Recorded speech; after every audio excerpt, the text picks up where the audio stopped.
Right now, I'm going through some of the hardest times I've ever had to go through. Um, I was on methadone and I decided to come off it. I had something really bad happen and I ended up in the hospital. And I like to say I saw a light. I don't believe in a book that I could have written. Any man could have written, which that's what the Bible is. The Bible is a book that a man wrote. Um, Something I've been thinking about, even though personally I have no plans on hurting myself. If I was going to, I would have done it a long time ago. But it really irritates and hurts me to think of all the people that have committed suicide and then they have family or loved ones and stuff at a funeral that are willing to soak up the attention and the apologies and this and that from all these people when they weren't there for the person that needed them, but they are more than willing to soak up all the attention from people. Like, I find that disgusting. You have a loved one that commits suicide, and at the funeral, which you should be telling the truth, you should be saying, you know, I wasn't there. Don't apologize to me. You know, it's it's it's just so crazy. The people that hurt themselves because the mental pain they're in, and then other people will feed off that person's tragedy.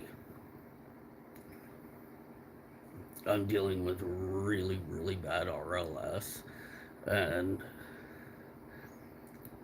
since I'm on long term disability, I've just been dealing with it alone.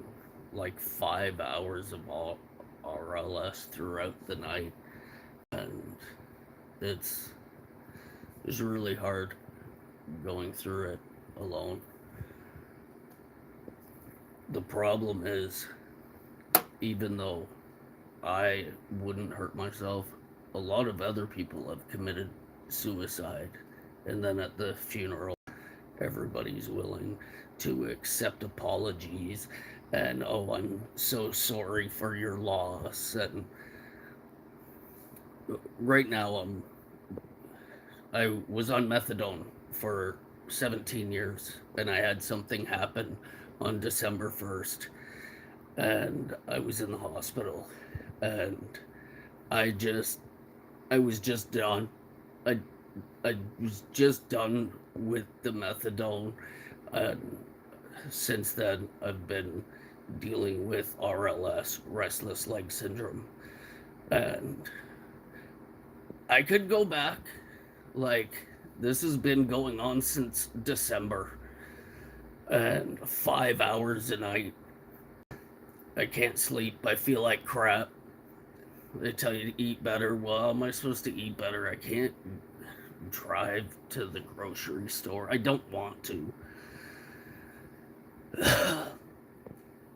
But I look good because I shaved my face yesterday. I just got sick of the feeling of the crap on my face. So I shaved. So thank you. Is people have no idea that, like, mentally what it's like going through withdrawal And when you're withdrawing from an opioid, even though methadone is a synthetic, I have done so much research into it since I've been going through it. it's it's your brain rewiring itself. It also can be, a lack of iron, which I've been eating like crap. So I did get some iron pills, but the main thing I wanted to say, because it's what I was thinking about, and let me make this perfectly clear. I have two amazing daughters, and I would never hurt myself, but it makes me think of the people that have committed suicide, and they needed their loved ones there. They needed someone to just look in on them and give them a hug, and just let them know they're not alone. Just 10 minutes out of your day. I don't have that. I I haven't had anybody since December. No family. They know what I'm going through. Nobody's come to see how I'm doing. The only person that I've been with is my 16-year-old daughter that I pick up. And I have a couple nights a week normally. Sometimes it's only one night, just depends. But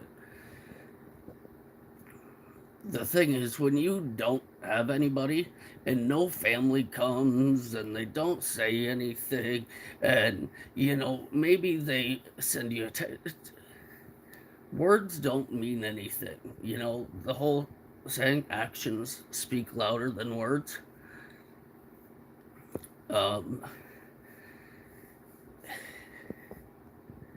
But when you have somebody that hurts themselves and say takes their life, and then they have a funeral and the family is willing to accept all the apologies and the I'm sorries, and the family gets all this attention, and which they soak it up, which I find disgusting, because you weren't there for that person that needed it, and now they're gone.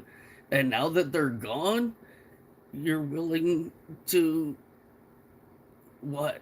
Like, I find it really horrible that people do that.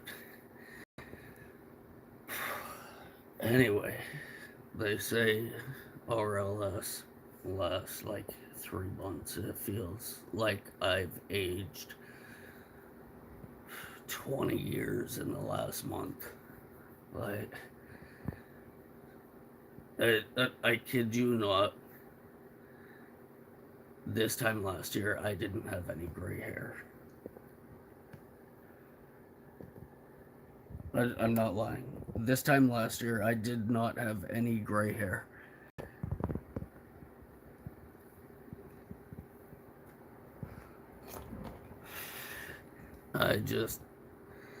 I just keep hoping that the RLS will stop and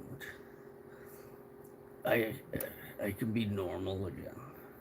The last time I felt normal and was completely drug free, no methadone, no opioids, nothing, which that's what I was on. Like, I hurt my back, I was on pills, and then I couldn't afford the pills, so I went to methadone, and then I was on that for ever.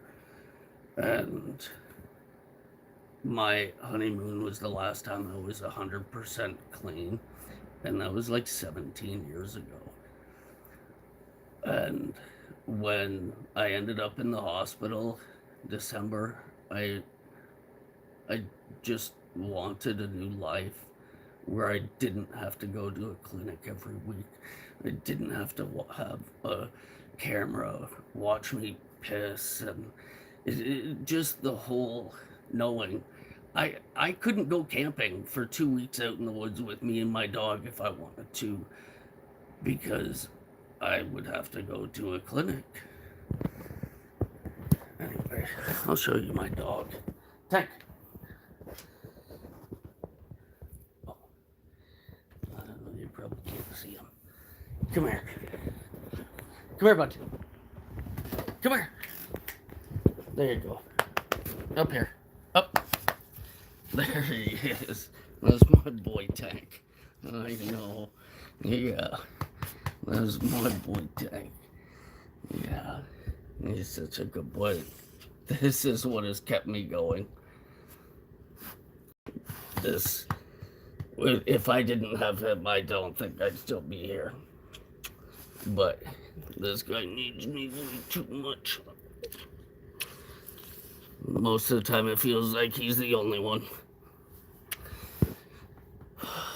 Anyway, thank you, people, and I wish you all the best. Say bye.